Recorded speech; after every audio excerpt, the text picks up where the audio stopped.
السلام علیکم ورحمۃ اللہ وبرکاتہ۔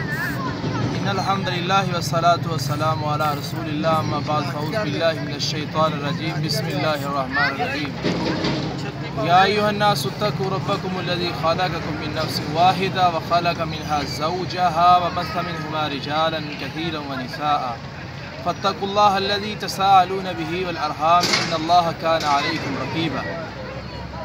پروردگار عالم نے اس آیت کے اندر بہت ہی پیاری بات ارشاد فرمائی ہے۔ میں دنیا کائنات کے اندر رہنے والے لوگوں، ہم نے تجھے ایک جان سے پیدا کیا ہے اور اس سے آگے ہم نے بہت سے مرد و خواتین کو بنایا، اور اسی تسلسل کو رب العالمین قیامت تک جاری رکھے گا۔ فرمایا رحم کے رشتوں کے ساتھ حسن سلوک سے پیش آنا اور اللہ سے ڈرنا۔ پروردگار عالم روز محشر رحم کے رشتوں کے متعلق سوال کرے گا۔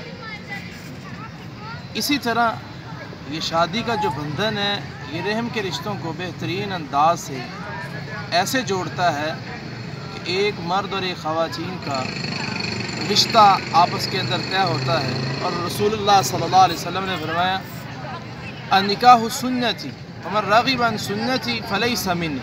فرمایا نکاح میں محمد صلی اللہ علیہ وسلم کی سنت ہے، لوگوں جس نے میری سنت سے منہ پھیرا وہ میں محمد صلی اللہ علیہ وسلم سے نہیں ہے۔ یہ حدیث پاک ہمیں کیا درس اور سبق دے رہی ہے کہ شادی کرنا رسول اللہ صلی اللہ علیہ وسلم کی سنت ہے، اور جو لوگ شادی نہیں کرتے، اپنی مرضی سے زندگی بسر کرتے ہیں، جنگلات کی طرف نکل جاتے ہیں، وہ یہ کام درست نہیں کر رہے، جبکہ صحیح سنت رسول اللہ صلی اللہ علیہ وسلم کی جو ہے وہ یہ ہے شادی کرنا اور نکاح کرنا۔